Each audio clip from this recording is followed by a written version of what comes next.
Good afternoon, everyone. We're going to get started right at 2:30. Thanks for being on this webinar. Laura Bass, if you're on and if you're able to speak, just want to test your audio.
Good afternoon, everyone.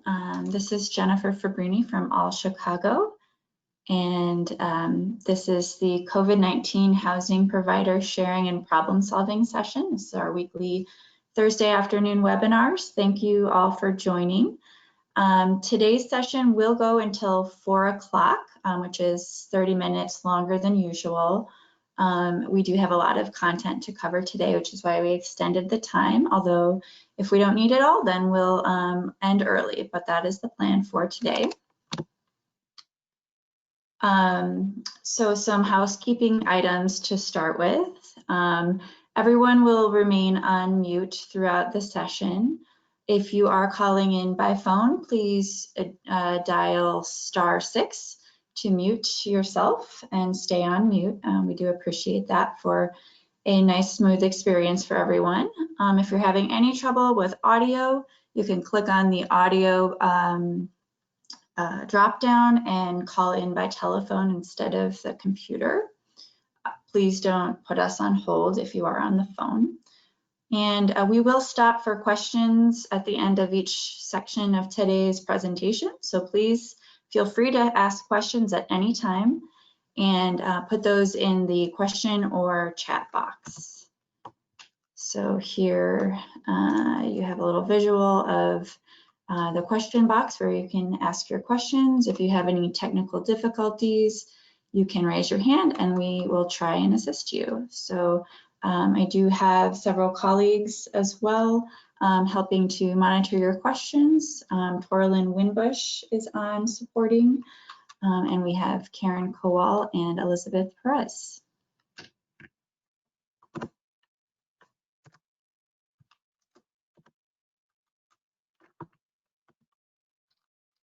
The agenda for today, our goals are to dedicate this webinar for housing providers so that audience can come together to share questions, talk about our strategies and the resources that we're using during COVID-19, and work toward common solutions and understanding.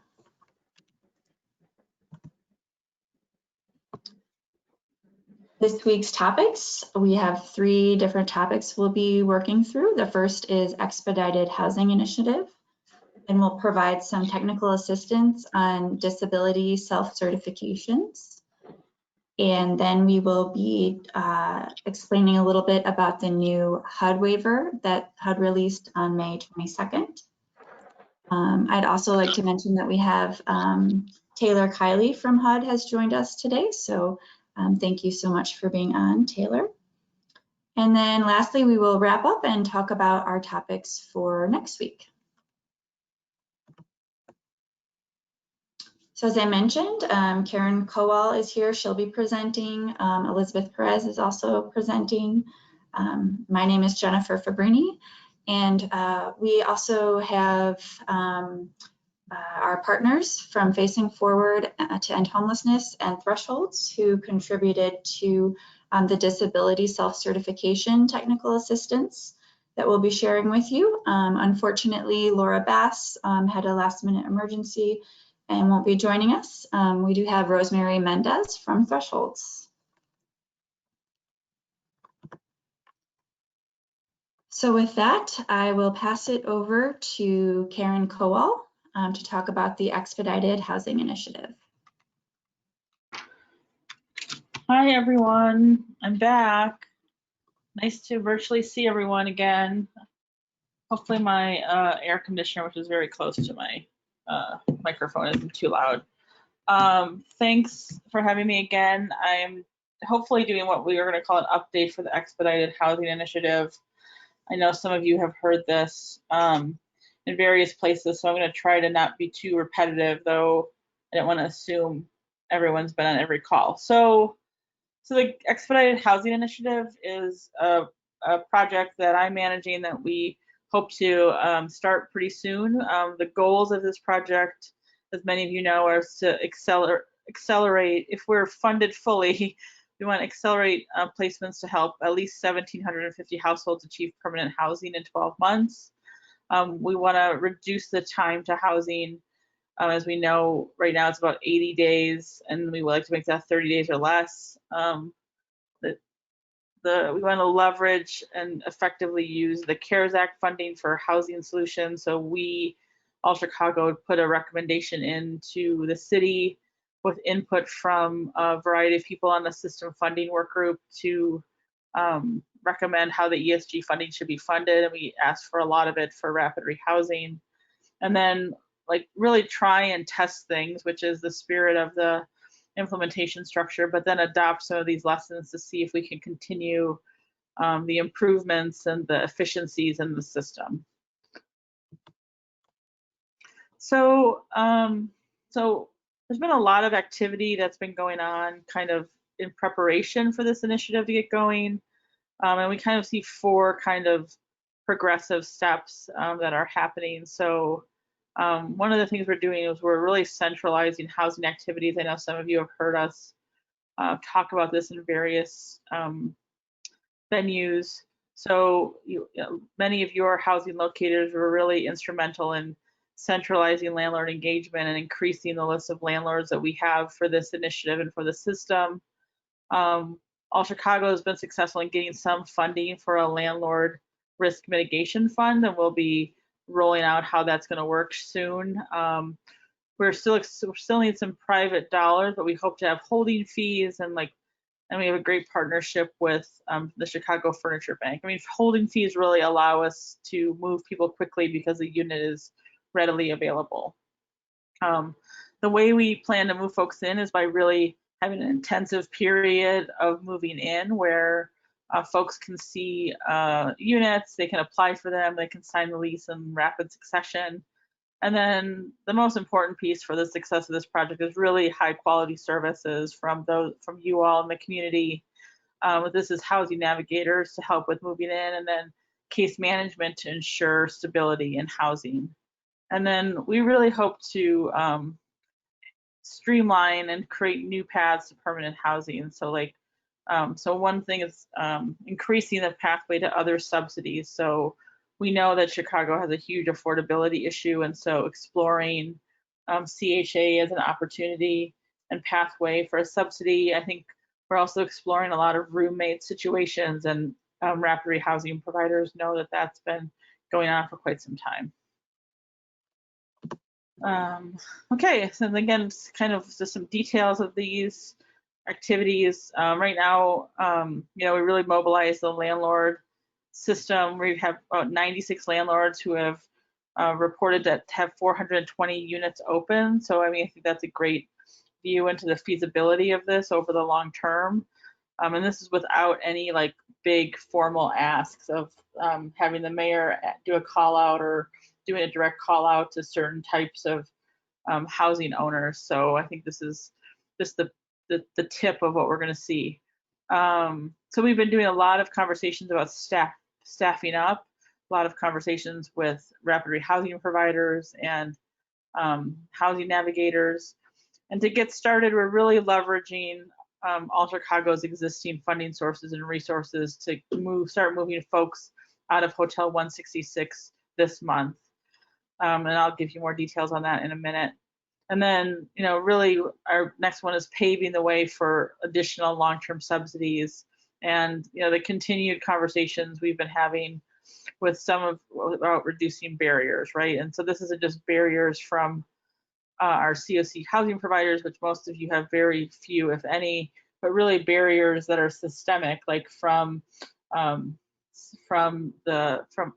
from the trust fund, from CHA, in order to ensure people can move quickly into their permanent housing solution.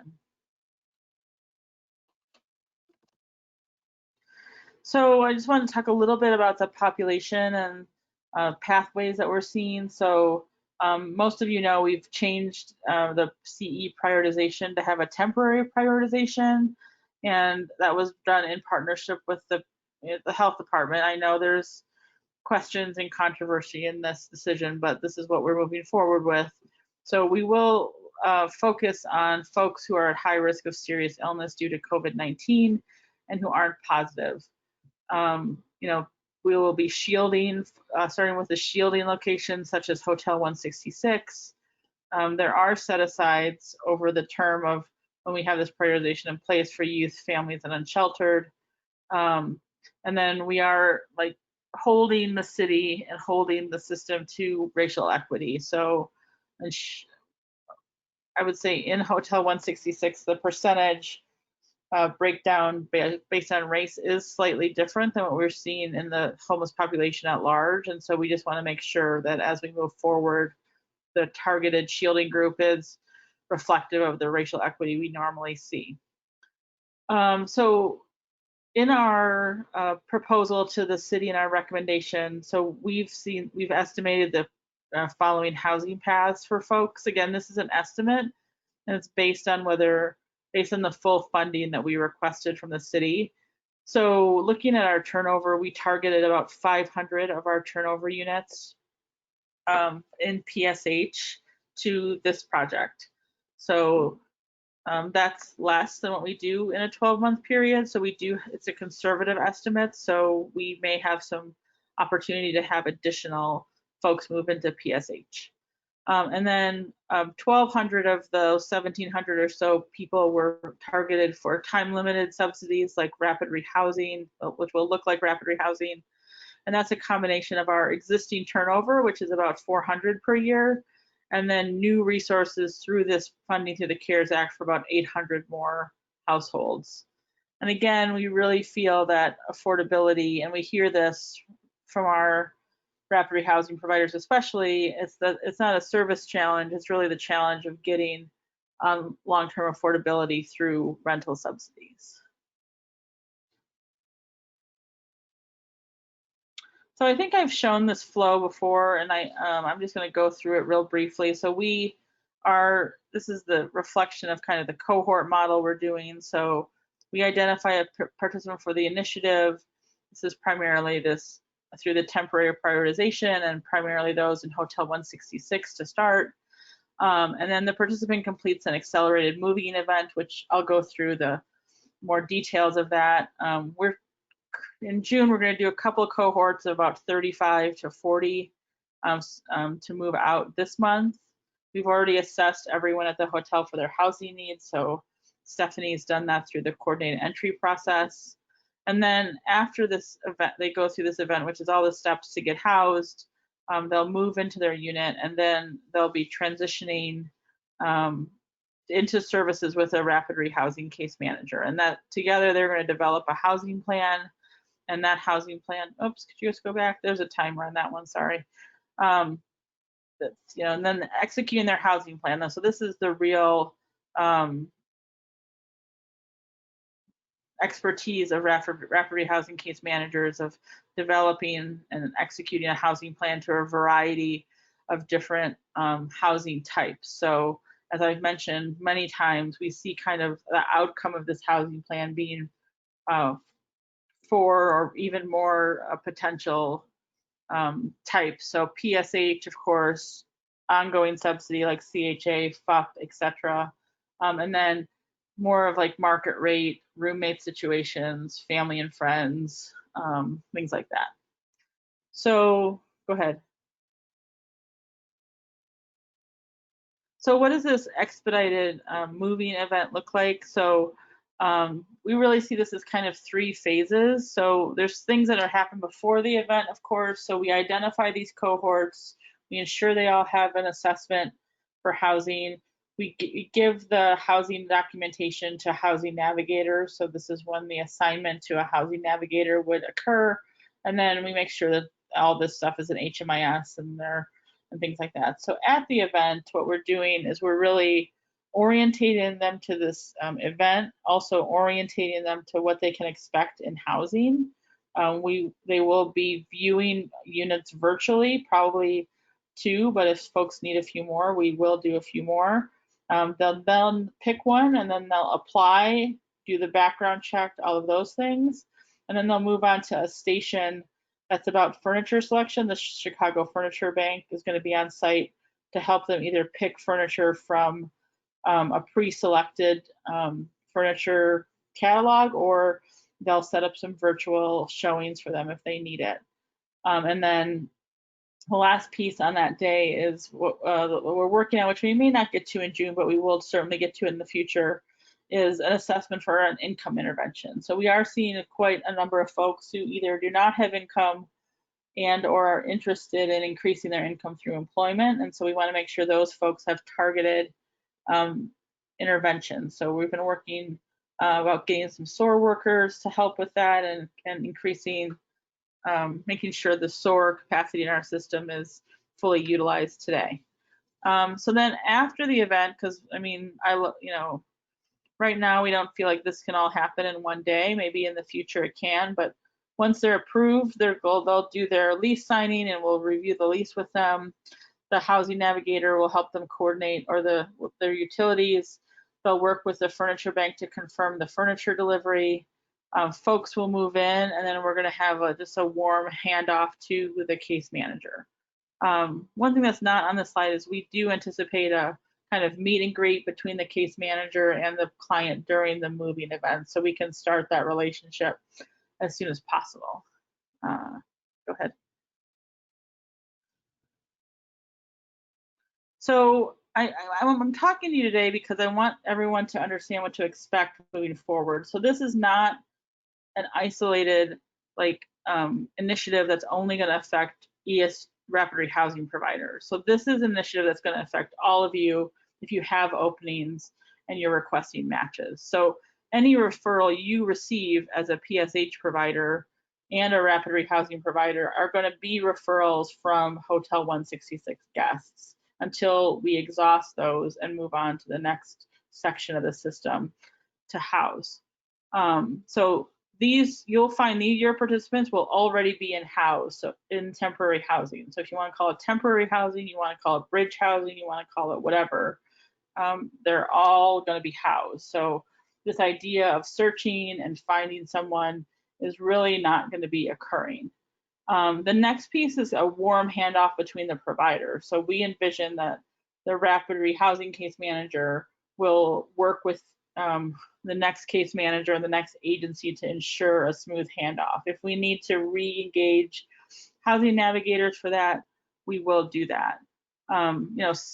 We are also being clear with the participants that whatever unit we put them in may not be their forever home, and that this will for many be a temporary solution. So when we look at the data of PSH turnover, we see, only about 30% of folks go to a project-based PSH or a CHA PSH unit in our system. So a lot of folks may have the opportunity to transition in place, and PSH providers are going to negotiate with the landlord. And landlords have also been made aware that it may occur that another provider is going to come and offer them a long-term subsidy. So, rapid rehousing case managers or the housing navigators, depends on how long someone's in there, will be assisting with documentation on the move to PSH or whatever subsidy. So we do know there's sometimes a heavy documentation burden to make these transfers. Because all of these folks were in Hotel 166, they've all been under medical care with Lawndale Christian Health Center, who's really been amazing. And so they're interested in communicating additional medical supports. And as I mentioned before, we're trying to infuse income supports as well. In my opinion, this is like the PSH dream, right? We all dream in rapid rehousing, we all dream of ensuring like that wraparound service piece is really firm and connected when we start with someone. And I think this is our opportunity to show that. And finally, like you'll see the participants' length in the temporary housing will vary. So we've based this a lot on PSH turnover. So some people might be in 3 months waiting for their next PSH, their PSH referral or match. Others may be a little longer, some may be really short, right? So not everyone will be in temporary housing for a year, but some of them will if they're waiting for CHA to come through or senior housing or something like that, or if they're just working a plan that is focused on affording a unit on their own and having a market rate rent. Go ahead. So a couple strategy things that are coming up that we wanted to make you aware of is one is HMIS visibility. So one of the things we're testing is a visibility group for EHI. And so as permanent supportive housing providers or rapid rehousing providers, we want to test expanding visibility so various providers can see a client and work on a client together. So if you have an opening and you become part of this initiative, you will see enhanced visibility, and you will receive an email from HMIS explaining how this works in greater detail. So we want to really see, we hear that folks want this, but we want to test it and see how it works.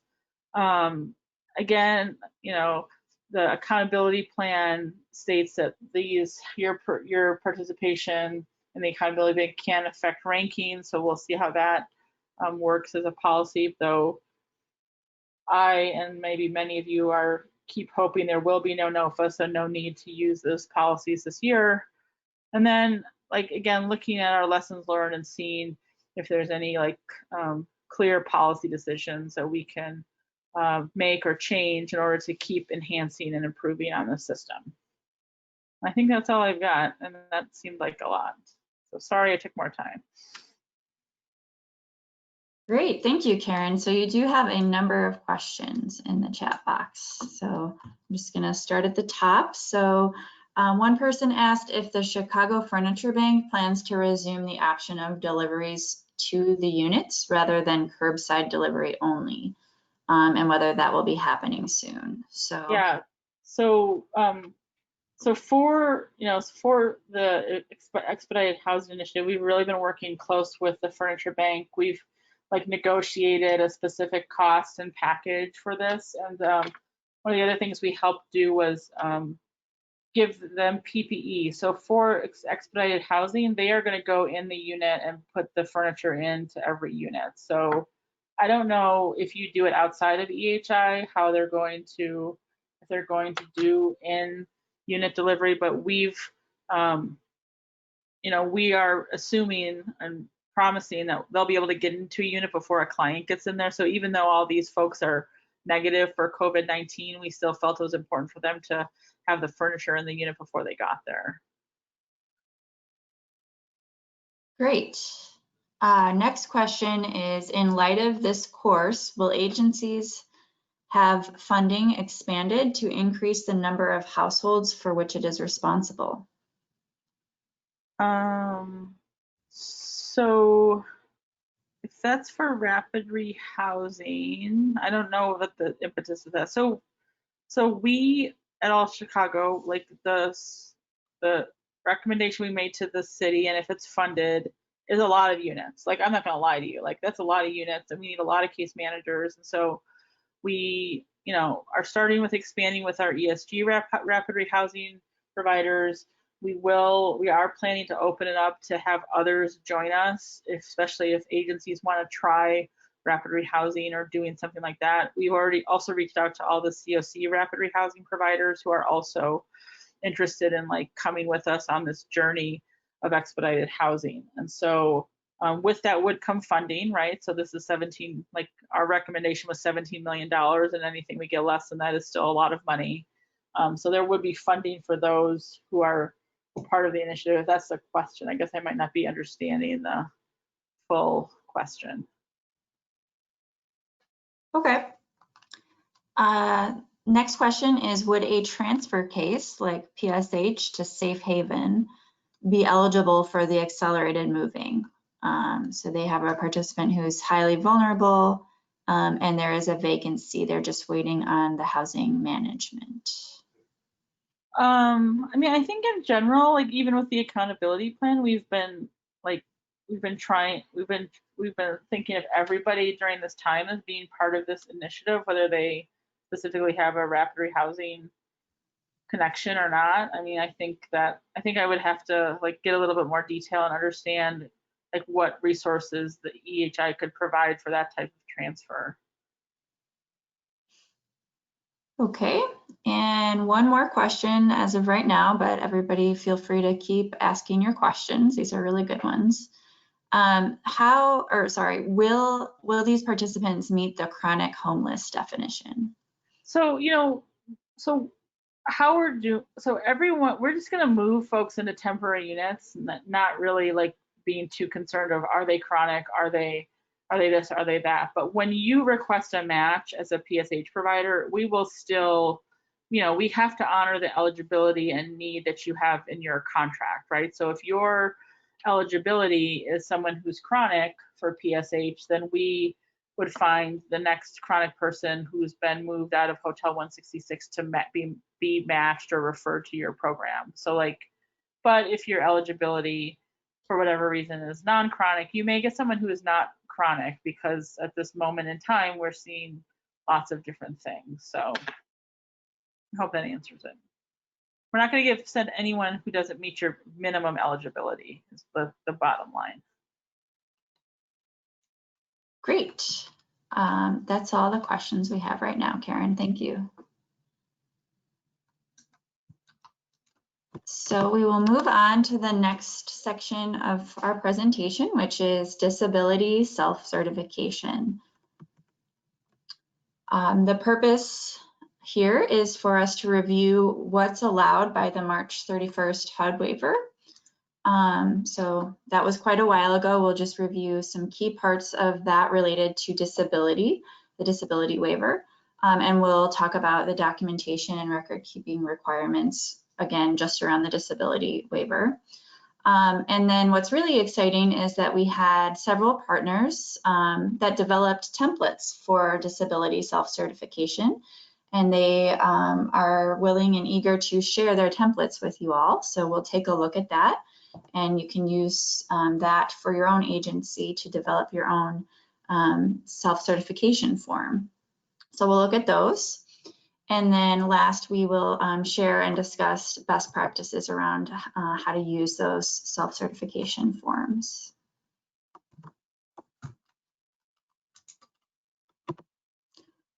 So I do have a poll to start us off, just to get a sense of how many of our PSH providers have already gone through this process of helping someone self-certify their disability. So Torlin, if you could launch our poll, and if everyone could answer, have any participants at your agency self-certified their disability? So if you are not a PSH program, then this doesn't apply to you and you can answer NA. So we have that poll going.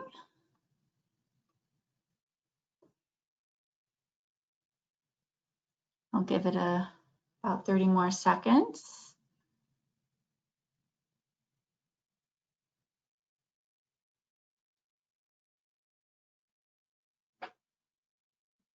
All right, let's go ahead and close that poll. So 21% of you said yes, you've already done one of these with a participant, 17% no, and then some not sures or it's not applicable.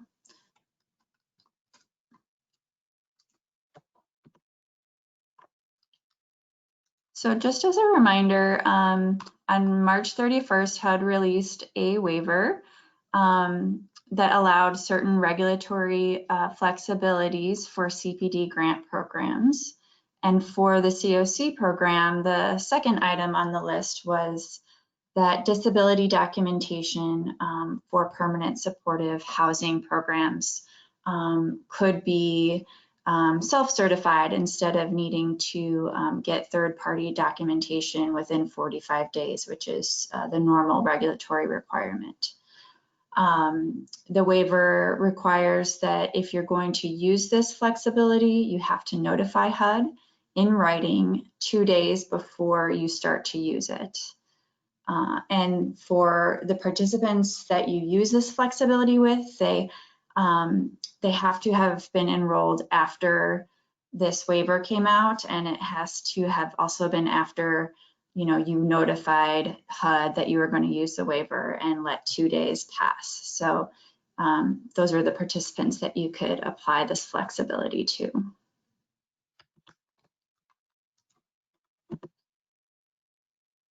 We've learned quite a bit about this, since the waiver came out. So some questions that have been answered about it are that, some people had the question of, will we have to go back and acquire third-party verification of disability for these participants when the crisis ends?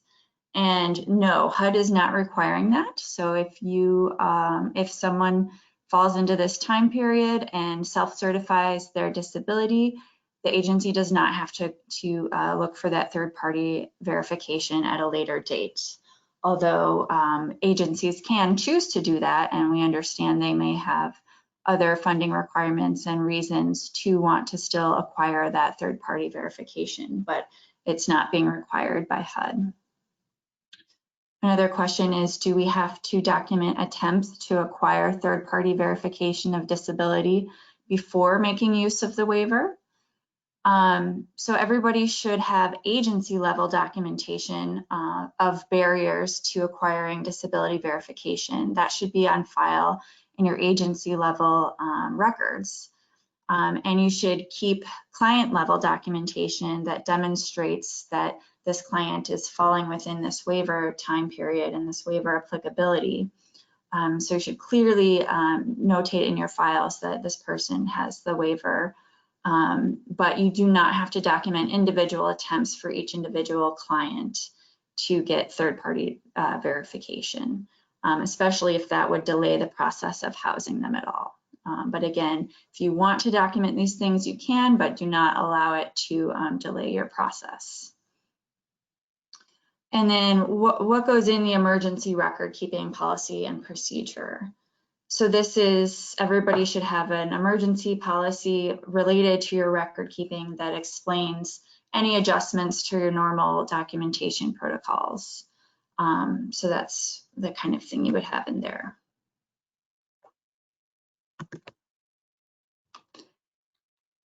So as I mentioned, we were really happy to have some of our partner agencies share their templates for disability self-certification. These are templates that they've developed. And so we do have from Thresholds, Facing Forward to End Homelessness, and Northside Housing and Supportive Services, as well as a version that All Chicago created. So thank you so much to these partners. I'm going to pull up these templates, and we have posted them to our website as well, and to Slack, our Slack COC channel. So Elizabeth, if you could put the links in the chat box for everyone, that would be great. But I'm going to go ahead and pull up these templates, and I'm going to invite Rosemary Mendez from Thresholds to speak a little bit about the form they developed. So Rosemary, are you on the line? Yes, I am. Hi, everyone. Great. So Rosemary, so I'm just going to show everyone first how to find this resource. It was posted to our website this morning. So if you're on the All Chicago website, and you can go to the special announcement regarding COVID-19, and that takes you to this page, and then you can scroll down here to the people experiencing homelessness section, and we have this disability document right here. So Rosemary, would you like to introduce yourself and your role at Thresholds, and then tell us a little bit about the form you developed? Sure. I'm Rosemary Mendez. I'm the Grants Compliance Manager at Thresholds, and myself and Erin, we oversee all of our HUD contracts and all the compliance related to our HUD contracts. So when we developed this self-verification of disability, we wanted primarily to make it very easy and comprehensible to our participants. So that's why we thought that it would be best just to keep it on one page and to just include most important parts of the self-verification of disability. So this template is actually one we had before, except that it wasn't a self-verification. It is an actual verification of disability that we normally would send to healthcare providers if the participants did not have documentation or they were having difficulty, but they had a healthcare practitioner who could attest to their disability. So what we did is we removed a lot of the components that was specific to the healthcare provider and just left it just very straightforward to illustrate the points that would make a person eligible, or that disability eligible, which is those 4 bullet points. For thresholds, we do have included the diagnoses, and that is just because we use an electronic healthcare system that requires a diagnosis. It's not, I mean, for our purposes, it was necessary to have it there just to enter the person into our electronic healthcare system so that we could document services that we provide and other related documentation. But if you don't need it, I don't see why it would be in there. I saw their templates that don't include that, and they look great. Another thing that we thought that was important was the official use section at the bottom, because we wanted to make sure that the responsibility wasn't just on the participant, but also on our case managers, so that it wasn't something that we would just send to a participant to sign. So there, it's stating that our case manager would review this form and explain why we're requesting this and what the waiver means, and we would have both the participant and our case manager signing that they filled this out together. We also, to ensure safety, we use DocuSign, so that's how we get this out to our participants, and we also have fax if that's easier for participants to do. And that's pretty much what went into creating this. We just modified a version that we already had and made it simple for our participants. We've used it in 2 or 3, I believe.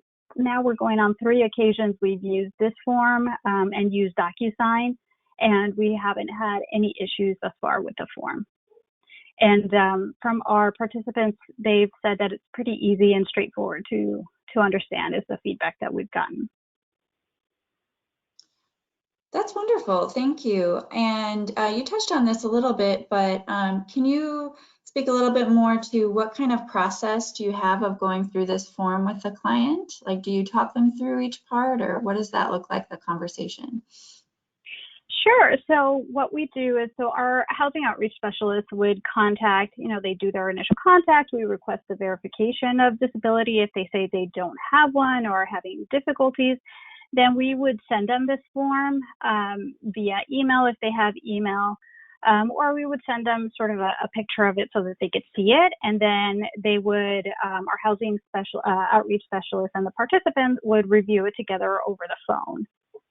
And they review each section, and then our housing outreach specialist explains what everything means and why we're requesting these things. But it is something that we do review together. Okay, great. So thank you, Rosemary. Really appreciate your input on that. If we get some questions at the end, I'll ask you to weigh in on that, if you don't mind. Not all. And so the next sample that we have is from Facing Forward to End Homelessness. So they also have a 1-pager like thresholds and a checkbox area where they can check what type of disability, and then also another checkbox down here. And this is pretty similar to the chronic homeless verification packet, disability verification, and then a signature. We also had a sample from Northside Housing. And so theirs was, you can see it on the screen here. So again, verifying the type of disability and getting the applicant's signature. And they also had a staff due diligence section here, stating that they have attempted to obtain third-party verification. although they're not allowing that to cause a barrier to moving forward in the housing process. And they also have a third page here with some additional explanation of the waiver language from HUD. And then lastly, we have the All Chicago template. So similar to the other ones, so we have a little intro just stating, the nature of this HUD waiver, and that's why we have this form. And we felt that was important so that, once we can no longer have individuals self-certify their disability, these forms will no longer be used, and it'll be clear on the form that it's not applicable anymore. We have our section here for checking off what type of disability it is and indicating any further details about the diagnosis, as well as indicating whether it's a disability that falls under the Social Security Act definition or the Developmental Disability Act definition. Like I said, this box sort of mirrors the chronic homeless disability verification language, but we did try to update it to make it a little more plain language and easier to understand, less technical. And having the participants sign that and provide their birth date and HMIS ID. And then we also have a staff-only page, just to remind the staff that their role in this is to help explain the eligible types of disabilities to the person, make sure they understand what they're filling out, provide a little bit of extra technical language about the definition in case that needs to be referred to. And then as well, just making sure they understand this is part of a temporary waiver, and understanding that they do not have to go back and acquire the third-party verification afterwards, that that's not a HUD requirement. So I'm going to see if there are any questions about this from our audience. So we do have one new question. I don't think it is related to disability self-certification. What happens when those who had COVID and were at the South Side Y, are they being prioritized for housing also? Where are they being placed since the Y closed? So does anyone from All Chicago want to speak to that? I mean, I put a written response in there. I mean, this is, I'm going to call it a challenge for lack of a better word. I mean, so the city, so CDPH has continued to focus on shielding those who are negative, and that's how we've been moving forward in partnership with them. I know this is controversial, and I haven't heard of a plan or for those who were at places like Southside Y or who have tested positive, and then what? Like we at All Chicago, and then I know lots of community groups have been pushing and trying to advise the city to alter that prioritization in some way. I think it's an ongoing conversation and ongoing negotiation. So I don't have a good answer, but as soon as we know what's going on with the Southside Y and where folks are going, we'll definitely let you all know. So I'm sorry I don't have a good answer for that one. Okay, thanks so much, Karen. And I don't see any questions related to the disability self-certification. So thank you, Rosemary, so much for your participation. And we will move on to our next section, which is on HUD's regulatory waivers and the additional HUD waiver. So Elizabeth Perez will be joining us for this. Great, thanks, Jennifer. All right, so if we can move, thank you. Okay, so many of you may have heard about the waiver that was released a few months back. HUD has released a new additional waiver on May 22nd, and we received the announcement on May 27th.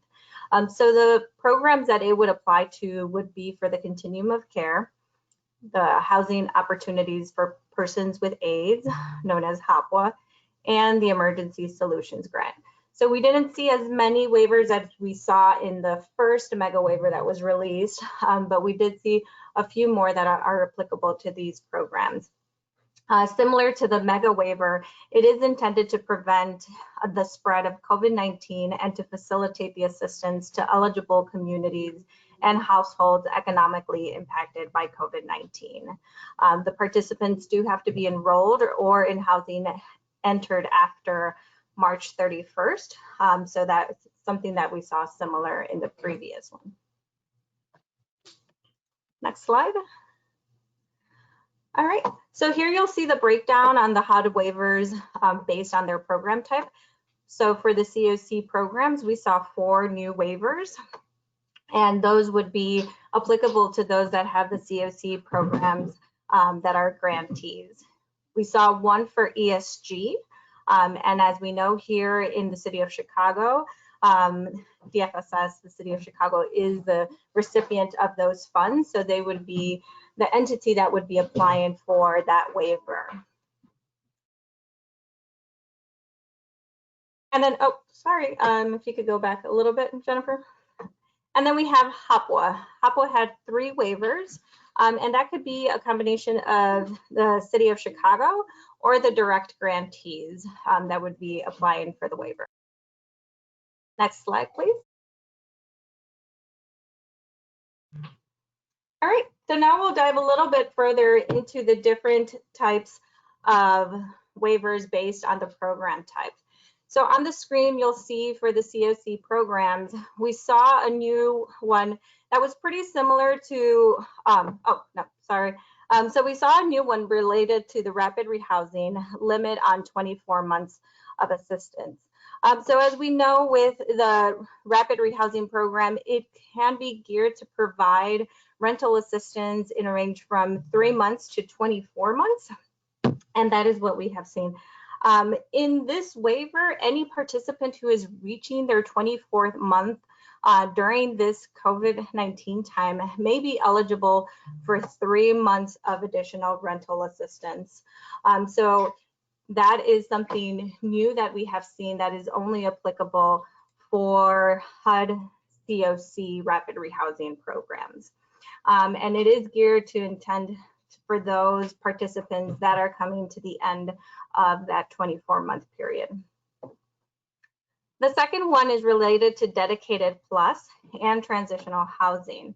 So as you know, for those programs that were funded under the FY 2018 and FY 2019 NOFA competitions, these projects may serve clients that are residing in a transitional housing program that locally had been determined or through the competition had been determined to be eliminated. Under this waiver, these programs can now serve households that are residing in transitional housing, whether it is being eliminated or not.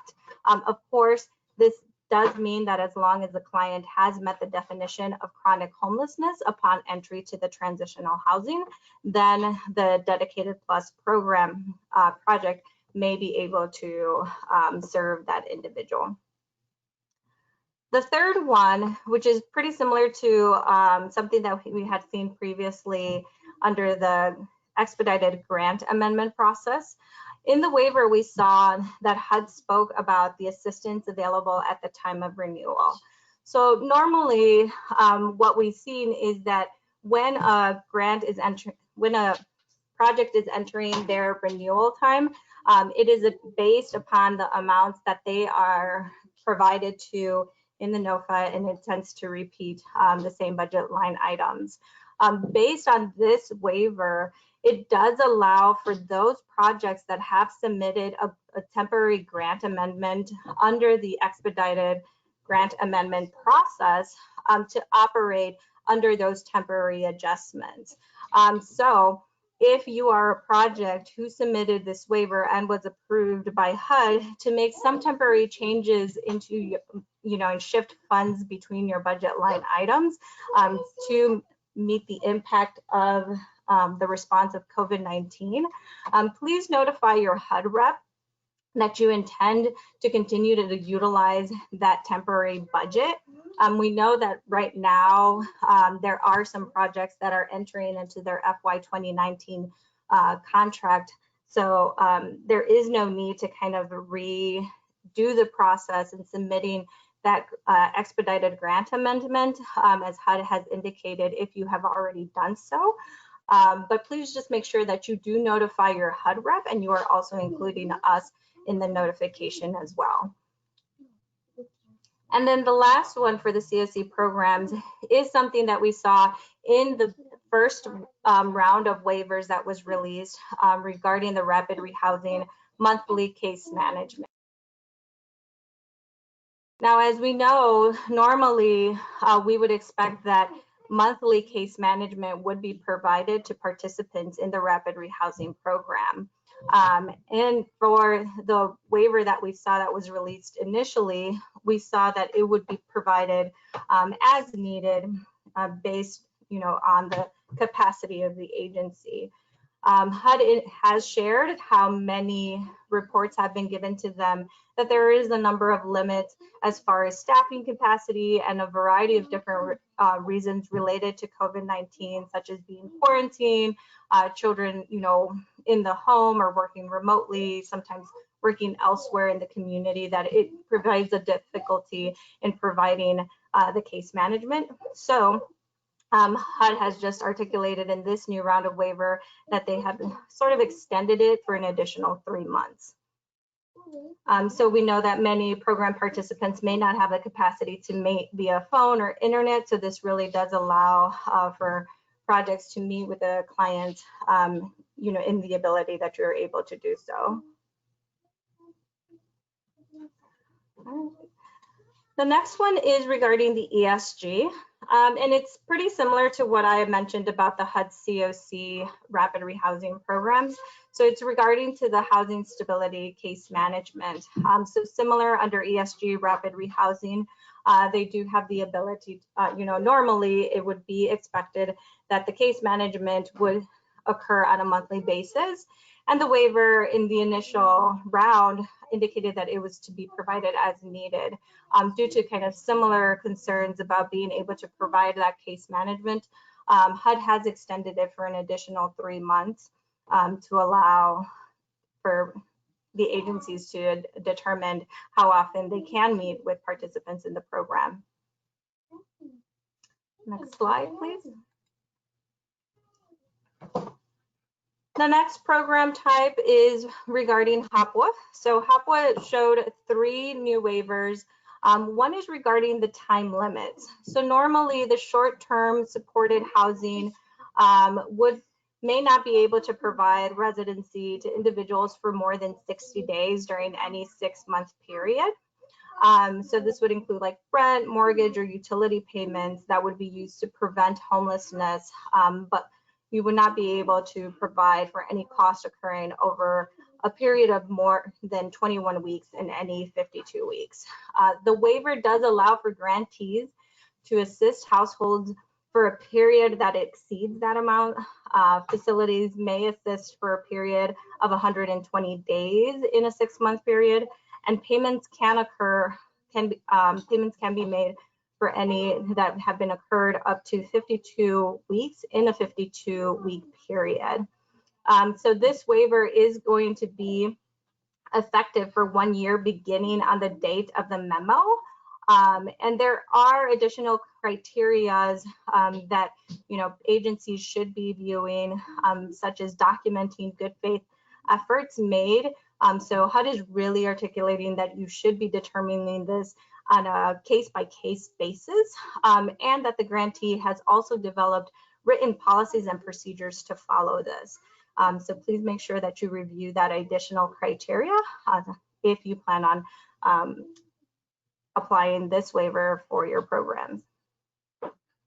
The second one is regarding the property standards, housing quality standards. Normally, we would see that this meets the applicable housing quality standards for all households assisted aspects. So this would mean like any project that did rehabilitation, was a project-based or a tenant-based that provided the rental assistance. For this waiver, it is being waived for 1 year beginning the date of the memo. For those who, HUD does indicate that they could be viewed virtually before providing any assistance to the individual. There's still the expectation that the agency does have to have written policies to physically re-inspect the unit after the public health department has determined that no special measures are no longer needed. So please make sure that you are indicating those policies and procedures, and noting that once the public health department has indicated that there are no special measures, that you do go back and re-inspect the unit. And the last one for HOPWA is regarding the fair market rate standards. So normally we know that we would establish the rent based on FMR, and in the waiver it does establish that programs can utilize FMR, but they can also determine using the rent reasonableness. So it's really looking at the unit size, and doing the comparison with unassisted units in the area and taking into account the location, size, type, qualities, amenities, facilities, management, and maintenance of each unit to determine the cost. In particular for HOPWA funded programs, HUD is hosting a specific webinar on Monday, June 8th, specifically to HOPWA grantees and project sponsors. So if you do receive this type of funding, please make sure to attend that webinar to hear any kind of specific questions related to that. All right, and the nice thing about the additional waiver is that the steps for applying for a HUD waiver did not change from the first round. So it's basically 6 different steps. You would have to determine which waiver you will have to use. So really looking and having the discussion at your agency if you would like to pursue any of those waivers seen in this second round. Once you've determined which one you wish to start using, you do have to notify HUD 2 days prior to enacting upon that. So just make sure that you are keeping account as to implementation and notification, because you do have to submit a written notification to HUD, notifying them which specific waiver you plan to utilize. And then you do have to send that notification to the local HUD office. There is a specific email address similar to how we saw in the first round that we would have to notify them. And then 5 and 6, as we mentioned previously, when you're implementing the waiver, just make sure you are documenting the written justification for the use, and that you're also obtaining that documentation when the COVID crisis ends. Next slide, please. All right. So here, as always, when you're determining which waiver to use, we do highly encourage you to review the guidance on the waiver that has been released by HUD. So there is a hyperlink. It is in the PowerPoint presentation for you to view the actual memo that was released from HUD regarding the second round of waivers. Please review the guidance and this webinar, so just to help you identify which waiver is applicable to your programming. When determining when you wish to start, again, you do have to indicate and notify HUD 2 calendar days prior to the implementation. So do make sure that you are keeping that into account before the implementation. The third one, the written notification to HUD. So in the memo, it does state that there is an Appendix A which lists the required elements that you must include in your notification to HUD. So, you do have to submit the name, title, and contact information, the date, when you anticipate first use of the waiver, and also a list of the waiver flexibilities that you plan on using. We have our pro tip. We did create a HUD waiver notification template, which I believe Jennifer will be putting the hyperlink in the chat box, so that way all of you can have a chance to view that and use that as needed. Next slide, please. When you're sending your written notification to the local HUD office, here is the email address listed. So it's CPD_COVID-19 waiver CHI at HUD.gov. So please make sure that you are using that email address in submitting your written notification.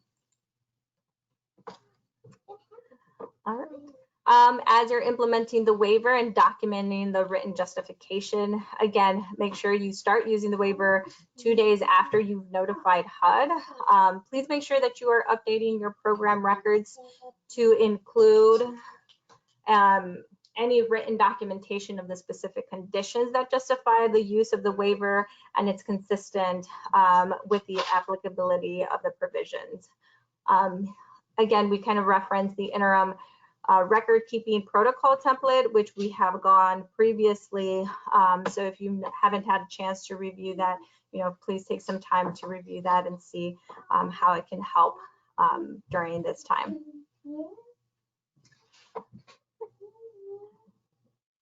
When looking at obtaining documentation when a COVID crisis ends, make sure that you know when the Public Health Department determines that the COVID-19 crisis has ended, and that you are obtaining the documentations for the waivers that require it. So particularly, remember for those that are pursuing the housing quality standards, if you plan on implementing it and you've written it in your protocols that you are going to re-inspect the units, just make sure that you are going back and obtaining that documentation. The only exception is for those COC, temporary budget adjustments that we saw in the waiver. In the memo, HUD has indicated that there is no notification that must be made. But again, because this particular waiver is specific to those that have previously submitted the expedited grant amendment, we do want to make sure that we are communicating with our local HUD field office and within all Chicago if you intend to continue to utilize that temporary budget moving forward. For those of you that may have not, may have not gone through that process or are still thinking whether there is a need for you to temporarily adjust your budget during this COVID-19 crisis, please submit those requests through the expedited grant amendment process. Those are only for the FY 2018 executed grants. So please make sure if you're still in those grants and that you review the webinar that kind of describes the process to submit an expedited grant amendment. And before we'll head to the next topic, if there's any questions, now would be a great time. Thank you, Elizabeth. So far, we don't have any questions in the chat about this HUD waiver. So yeah, no questions. Thank you so much.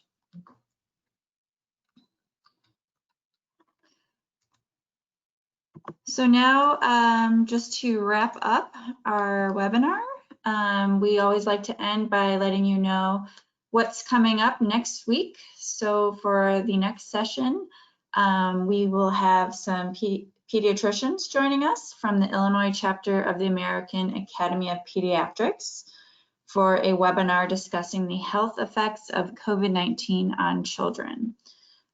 So if you have any questions about that topic or any other ideas for future topics, please reach out to Torlin Winbush at twinbush@allchicago.org. Next week will be same time, same place, 2:30 o'clock, 2:30 with the same registration link. So I'll just give you one final opportunity to ask any questions. See if we have any come in here. Okay, I see a new question. Housing system navigation has been redeployed in the COC to rehouse the client staying in Hotel 166. Some of the referrals that come to navigation programs are not chronic for either length of time homeless or disability status. Should housing system navigation be serving these clients?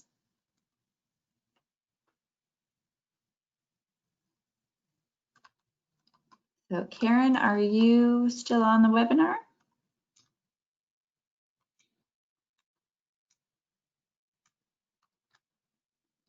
So we'll see if Karen can answer that question for us. It's a great question.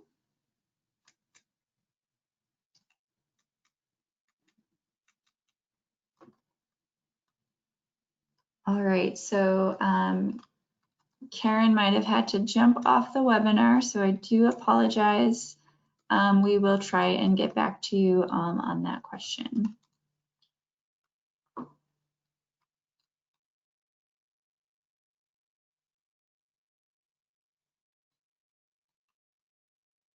Okay, so I see another question about Expedited Housing Initiative. So since we don't have Karen any longer, I do apologize. We will follow up with you individually to answer your questions. So thank you so much. That does conclude our webinar. And thank you to everyone who participated. Have a great day.